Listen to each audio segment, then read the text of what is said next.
Ça, c'est pour vous situer sur la carte de l'Inde. Vous avez Calcutta par là et Madras en bas. Pour vous situer, Calcutta c'était à 24 heures de train et Madras à une nuit de train, 12 heures. Ça, vous avez vaguement une idée parce que le East Coast Express, c'est 60 km/h. Voilà le fameux Sarveshvara-Rao. Sarvesh était le seul, parce que comme Balayogi ne parlait pas, il n'a parlé qu'une fois en 49, et de temps en temps il m'enlève là.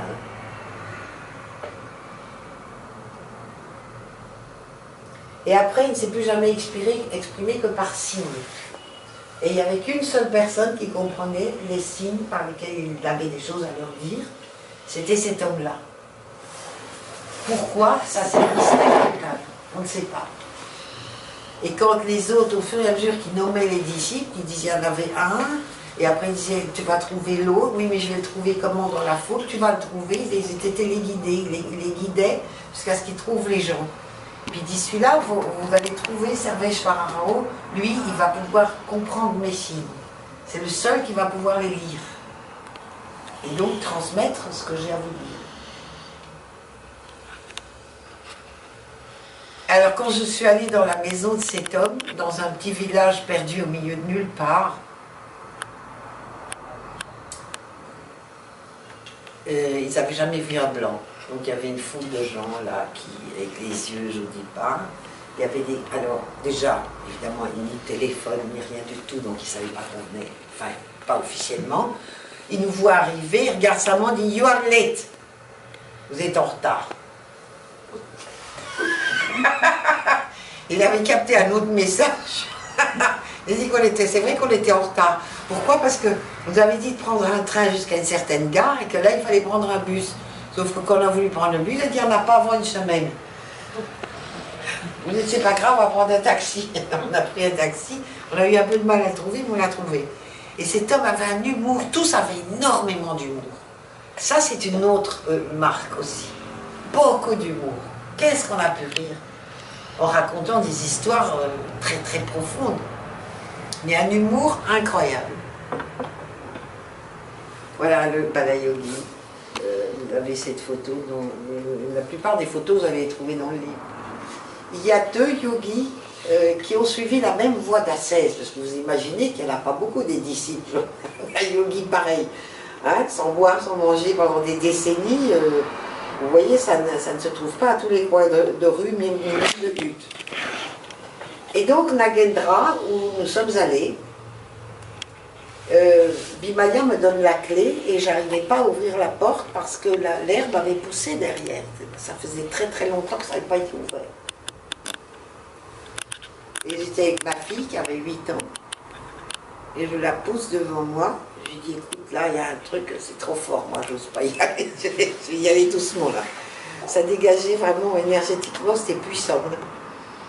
Alors elle entre, elle ça l'effrayait pas du tout. Et puis vous voyez, elle est sur une peau de biche.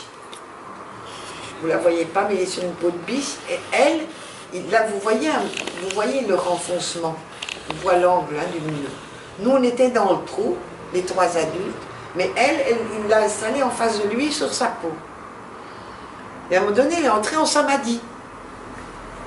Sa conscience a basculé de l'autre côté. Alors moi j'ai commencé à flipper, je me voyais mal passer le reste de ma vie dans ce trou perdu.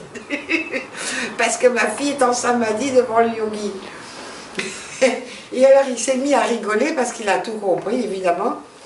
Et puis au bout d'un très très long moment quand même, il lui a mis des petites claques gentilles pour la ramener, quoi. Il l'a ramenée. Je crois qu'il ne l'avait pas ramenée, elle restait là-bas. Et alors, magnifique ce yogi, magnifique, magnifique. Il disait, vous êtes venu ici parce que c'est votre énergie spirituelle, votre énergie spirituelle était suffisamment vibrante pour capter que je vous appelais ici. Et puis tous, ils parlent de générosité, soyez vrais, ne trichez jamais, c'était le même message avec Balayogi, pas mentir, pas voler, ne jamais se mettre en colère, même si quelqu'un vous fait mal. Ça, c'était dans l'environnement de Balayogi, ça surtout. Donc quand il était vivant autour de lui, là, c'était vraiment, il fallait qu'il n'y ait jamais aucune manifestation de violence quelconque. Et donc bonté, générosité, et je lui avais dit que je voulais faire un temple de Balayogi en France. Et il m'a dit, tu iras dans le sud-ouest. Et c'est ce que j'ai fait. Donc c'est un temple de Balayogi dans le sud-ouest de Paris, dans ce lieu, où bien sûr sa présence est là. Voilà, ça c'est pour Nagendra Swami, ça c'est Chinna Balayogi, donc son jeune frère, vous l'avez vu je crois tout à l'heure quand il avait 8 ans, non? On l'a vu enfant hein, tout à l'heure, donc là il est adulte, et la dernière fois que je l'ai vu c'était en 91, il n'était pas bien, et il a quitté son corps peu de temps après.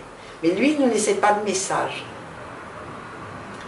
il était juste comme son frère, mais il n'y avait pas de miracle, il n'y avait pas de message particulier, c'était un follower, quoi. Il suivait son frère aîné. Voilà, c'est lui enfant, à l'âge de 8 ans. Magnifique. Ça nous avons vu, ça nous avons vu. C'est-à-dire que Balayogi avait dit, quand je ne serai plus là, il faut que les Shivaratris continuent. Il faut mettre en place une statue qui a environ les 2/3 de ma hauteur réelle, en marbre. Ça a été fait à Jaipur, qui est très loin, dans le nord de l'Inde. Et donc ça, c'était une histoire incroyable. Elle était dans une caisse avec de la paille et tout ça, et puis Bhimaya dit on ne peut pas la sortir de sa caisse tant que tu ne viens pas, puisque c'est toi qui étais en charge de la statue. Donc ça a été tout un rituel incroyable, et voilà, c'était le cérémonial de la célébration de la mise en place de la statue. Donc ça c'est derrière le temple, les offrandes.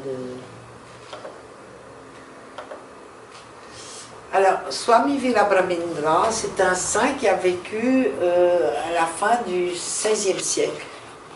Et c'est un collègue à Balayogi, si on peut parler comme ça, qui était incroyable.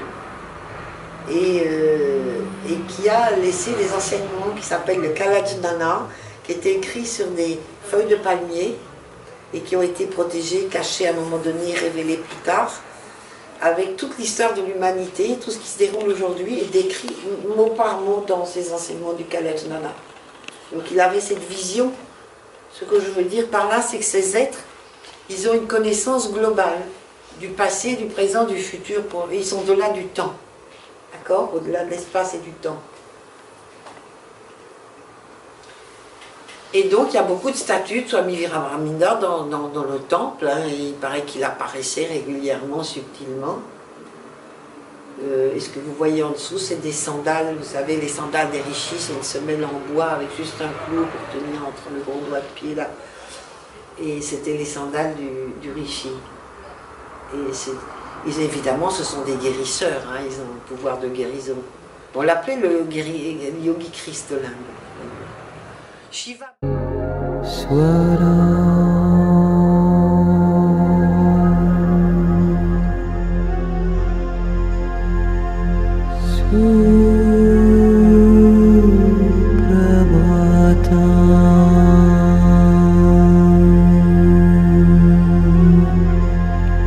Mangala